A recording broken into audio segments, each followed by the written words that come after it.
ದಯಮಾಡಿ ಕೇಳಿಸ್ಕೊಳ್ಳಿ. ನಿಮ್ಮಿಂದ ಇವತ್ತೆಲ್ಲಾನು ಬಂದಿದ್ವಿ. ಇವತ್ತೆಲ್ಲ ಮಾಧ್ಯಮದವ್ರಿಗೆ ನನ್ನ ಗೌರವಪೂರ್ವಕ ನಮಸ್ಕಾರ. ಬಟ್ ವಿಧಿ ಇಲ್ಲದೆ ಈಗ 2 ಸಿನಿಮಾ ರಿಲೀಸ್ ಇರೋದ್ರಿಂದ ಯಾರು ತೇಜೋವಾದ ಗೆಳಿತಿರೋ, ಯಾರು ವಿಕೃತವಾಗಿ ಡ್ಯಾಮೇಜ್ ಮಾಡಬೇಕು ಅಂತ ಹೇಳ್ತಿರೋ, ನನ್ನ ರಿಲೇಟೆಡ್ ನೆಗೆಟಿವ್ ಯಾವುದೇ ಪೋಸ್ಟ್ ಆದರೂ ಅದು ಕಂಟೆಂಪ್ಟ್ ಆಫ್ ಕೋರ್ಟ್ ಆಗುತ್ತೆ, ಅಂದರೆ ನ್ಯಾಯಾಂಗ ನಿಂದನೆ. ದಯಮಾಡಿ ತಾವು ಒಂಚೂರು ಝೂಮ್ ಮಾಡಿ ನೋಡಿದ್ರೆ here is the order sheet. ಕೋರ್ಟ್ಗೆ ನಾವು ಲಕ್ಷಗಟ್ಟಲೆ ಫೀಸ್ ಪೇ ಮಾಡಿ ನಾನು 2 ಸಿನಿಮಾ ಮುಗಿಯೋ ತನಕ ಪ್ರತಿ ಸಲ ಪೇ ಮಾಡ್ತಾನೆ ಇದ್ದೀನಿ. ಅಂದರೆ ಇಂಜೆಕ್ಷನ್ ಆರ್ಡರ್ ತಂದಿದ್ದೀನಿ, ನಿರ್ಬಂಧ ಆರ್ಡರ್. ಯಾಕೆಂದರೆ ಲಾಸ್ಟ್ ಇಯರಿಂದ ಗೊತ್ತಲ್ಲ, ಅವತ್ತಿಂದ ನಡ್ಕೊಂಡು ಬರ್ತಾನೆ ಇದೆ. ಅವ್ರು ಯಾಕೆ ಹಂಗೆ ಮಾಡ್ತಾ ಇದ್ದಾರೆ ಗೊತ್ತಿಲ್ಲ. ಆ್ಯಂಡ್ ನನಗೇನೋ ಎಫೆಕ್ಟ್ ಆಗಲ್ಲ, ಬಟ್ ಅದಕ್ಕಿಂತ ಹೆಚ್ಚು ದುಡ್ದೆ.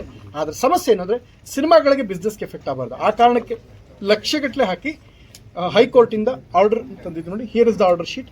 ಯಾರಾದರೂ ವೈಯಕ್ತಿಕವಾಗಿ ತೇಜೋವಧೆ ಹೇಳಿದ್ರೆ ಡೆಫಿನೆಟ್ಲಿ ಇಲ್ಲಿ ಯಾರ ಮುಲಾಜಿಗೂ ಹೋಗಲ್ಲ, ಅವ್ರು ಜೈಲಿಗೆ ಹೋಗ್ತಾರೆ.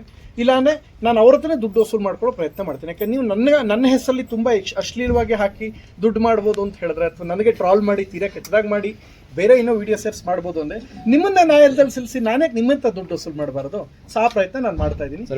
ಯಾರು ಟಾರ್ಗೆಟ್ ಮಾಡ್ತಾರೆ ನಾವು ವೈಯಕ್ತಿಕವಾಗಿ ಅಂದರೆ ಕೆಲವರು ಏನಾಗಿದೆ ಗೊತ್ತಾ, ಫೇಕ್ ಫ್ಯಾನ್ ಪೇಜ್ ಕೆಲವರು ದುಡ್ಡು ಪೇ ಮಾಡ್ತಾರೆ. ಕೆಲವರು ಏನು ಗೊತ್ತಾ, ದುಡ್ಡು ಕೊಟ್ಟು ಈ ಥರ ಕಾಮೆಂಟ್ ಹಾಕಕ್ಕೆ ಕೊಡ್ತಾರೆ. ಸೊ ಅದು ನಡೀತಾ ಇದೆ. ಇವೆಲ್ಲ ಮೊದಲೆಲ್ಲ ಹೆಂಗಿತ್ತು ಗೊತ್ತಾ, ಪೊಲಿಟಿಕ್ಸ್ ಅಲ್ಲಿ ದುಡ್ಡು ಕೊಟ್ಟು ಜನ ಕರ್ಕೊಂಡ್ಬರೋದಿತ್ತು. ಹಾಳಾದವ್ರಿಗೆ ಸಿನಿಮಾಗೂ ದುಡ್ಡು ಕೊಟ್ಟು ಕರ್ಸಂಗ ಆಗೋರು.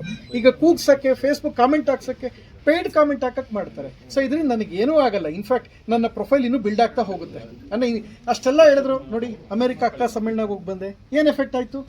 ಹೈಯೆಸ್ಟ್ ಪೇಮೆಂಟ್ ತೊಗೊಂಡೆ DKD. ಇಲ್ಲಿವರೆಗೆ ಯಾರೂ ತೊಗೊಳ್ಳ, ದೊಡ್ಡ ಪೇಮೆಂಟೇ ನನಗೆ ಕೊಟ್ಟರು. ಇನ್ನೇನು ಸರ್ ಕೊಡು, ಇನ್ನೇನು ಡ್ಯಾಮೇಜ್ ಮಾಡೋಕ್ಕತ್ತೆ? ನನಗೇನೂ ಆಗಿಲ್ಲ. ಬಟ್ ಸಿನಿಮಾ ನನಗೆ ಯಾವುದಕ್ಕೂ ಮಾರಬೇಕು ಅಂದಾಗ ತೀರಾ ವ್ಯಕ್ತಿಗತವಾಗಿ, ಅಂದರೆ ನೀವು ಸಿನಿಮಾ ನಿಮ್ಮ ಇಷ್ಟ ಬಂದಂಗೆ ಮಾಡಿ, ನಿಮ್ಮ ಸಿನಿಮಾ ನೋಡಿ ಹಕ್ಕಿರುತ್ತೆ. ಬಟ್ ವೈಯಕ್ತಿಕ ತೇಜೋವಧೆಗೆ ಯಾರು ನನ್ನ ರಿಲೇಟೆಡ್ ಯೂಟ್ಯೂಬಲ್ಲಿ ತೀರಾ ಅಶ್ಲೀಲವಾಗಿ ಹಾಕೋದು, ಯಾವುದೇ ಮಾಡಿದ್ರೆ ಕೋರ್ಟ್ ಆರ್ಡರ್ ತಂದಿದ್ದೀನಿ. ನಿಮ್ಮ ಪ್ರಕಾರ ಯಾರು ಮಾಡ್ತಿದ್ದಾರೆ? ನನ್ನ ಪ್ರಕಾರ ಅಲ್ಲ, ನಿಮ್ಮ ಪ್ರಕಾರ ನಿಮಗೆ ಹೇಳಿ ಸರ್. ಅದೇ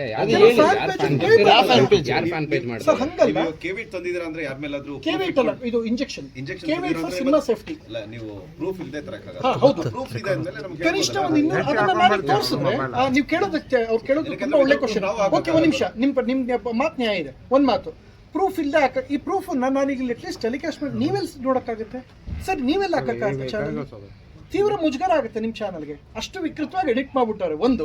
ಎರಡನೇದು, ಯಾರು ಇಂಜೆಕ್ಷನ್ ಕೊಡೋಕ್ಕೂ ಮುಂಚೆ, ಮೀನ್ಸ್ ಕೋರ್ಟ್ ಜಡ್ಜ್ ಕೊಡೋಕ್ಕೂ ಮುಂಚೆ ಎಲ್ಲ ಸೂಕ್ಷ್ಮಗಳನ್ನ ಅವಲೋಕಿಸ್ತಾರಲ್ಲ, ಯಾವುದೇ ಕಾರಣಕ್ಕೆ ಯಾರಾದರೂ ನೆಕ್ಸ್ಟ್ ಮಾಡಿದ್ರೆ, ಸೀರಿಯಸ್ ಆಗಿ ಹೇಳ್ತಾ ಇದ್ದೀನಿ, ದುಡ್ಡು ಇರೋರು ಮಾಡಿದ್ರಂತೂ ಅವ್ರ ಹಿನ್ನೆಲೆ ಪ್ರತಿಯೊಬ್ಬರು ಒಳಗಾಕ್ಸ್ಬಿಡ್ತೀನಿ. ನನಗೆ ತೊಂದರೆ ಮಾಡಬೇಡಿ. ನಿಮ್ಮ ದಾರಿ ಏನಿದೆ ನೀವು ನೋಡ್ಕೊಂಡು. ನನಗೆ ಸಿನಿಮಾ ಇಂಪಾರ್ಟೆಂಟ್. ನಾನು ಕೋಟಿಗಟ್ಟಲೆ ಹಾಕ್ಬಿಟ್ಟಿದ್ದೀನಿ. ನಾನು ವಾಪಸ್ ಹೋಗೋಕ್ಕೂ ಮುಂಚೆ ಆರಾಮಾಗಿ ನೆಮ್ಮದಿಯಾಗಿ ಇರೋದೆಲ್ಲ ತೀರಿಸ್ಕೊಂಡು, ಸಾಲ ತೀರಿಸ್ಕೊಂಡು ಹೋಗಬೇಕು ಅಂತ ಆಸೆ. ಸೊ ಹಿಂಗಿದ್ದಾಗ ವೈಯಕ್ತಿಕವಾಗಿ ಹೇಳಿದ್ರೆ ಅದು ಚೆನ್ನಾಗಿರಲ್ಲ. ನಾವೇನು ಮಾಡಬೇಕು, ಕೋರ್ಟ್ ಆರ್ಡರ್ ತಂದಿದ್ದೀವಿ. ನನಗೆ ನೋಡಿ, ಒಂದಲ್ಲ 40 ಪೇಜ್ನ ಆರ್ಡರ್ ಇದೆ.